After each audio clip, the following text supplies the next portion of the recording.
নমস্কার বন্ধুরা, এসা কিচেন অ্যান্ড লাইফস্টাইলে সবাইকে স্বাগত। আজকে আমি একটা লাউ দিয়ে রেসিপি বানাবো, তাই জন্য এসেছি বাগানে লাউ কাটতে। তোমরা দেখতে থাকো।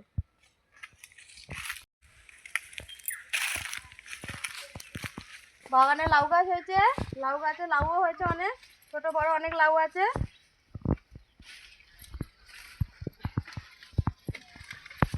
এই একটা লাউ ছোট, এইটা কাটবো না, এই বড় লাউটা কাটবো।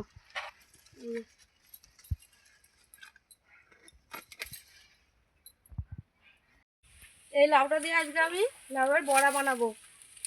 লাউটা অনেকটাই বড়, কিন্তু নরম লাউয়ের বড়া ভালো লাগবে না, তাই জন্য আমি বুড়ো লাউটাই কেটে নিয়েছি। বুড়ো লাউটাতে আজকে বড়া বানাবো। কীভাবে বানাই তোমরা দেখতে থাকো।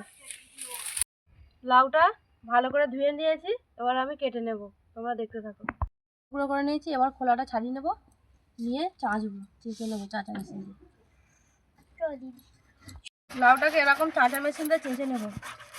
এটা দুভাবেই করা যায়, দুরকমভাবে। একটা সিদ্ধ করেও করা যায়, আবার চেঁচেও করা যায়। আমি চেঁচেই করছি, তোমরা চাইলে সিদ্ধ করেও করতে পারো লাউয়ের বড়াটা। লাউ থেকে অনেক জল বেরিয়েছে, তাই জন্য একটু এরকম করে জলটাকে নিচুড়ে নিচ্ছি। এতটা জল তো প্রয়োজন নেই, ওই জন্য একটু নিচুড়ে নিচ্ছি।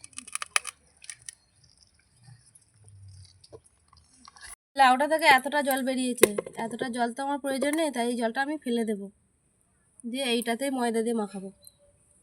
আবার বড়ার জন্য এবার আমি ডোটা বানিয়ে নেবো। এর মধ্যে লবণ, সুজি, এরপরে চিনি দিয়ে দেবো, পরিমাণ মতো ময়দাটা দিয়ে এবার মাখাবো। ভালো করে মাখানো হয়ে গেছে, এবার একটু মৌরি দিয়ে দেবো।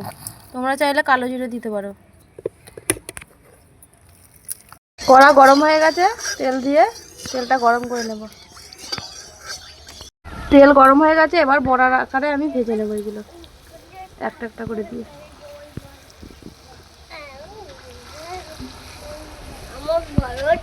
হয়ে গেছে, এবার এরকম করে উল্টে দিচ্ছি সবগুলোকে।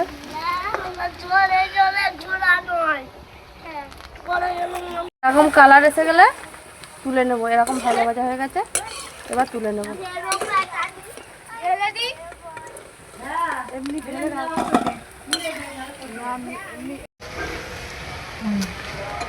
লাউয়ের বড়া আমার রেডি হয়ে গেছে বন্ধুরা। দেখো কত সুন্দর দেখতে হয়েছে, খেতেও খুব সুন্দর হয়েছে। তোমাদের বাড়ির বাচ্চারা যদি লাউ খেতে না পছন্দ করে, তোমরা এভাবে লাউয়ের বড়া বানিয়ে দিতে পারো, দেখবে ওরা সবই খেয়ে নেবে, সবাই পছন্দ করবে। আমার বাচ্চাদের এবার আমি দেবো, তোমরা দেখো।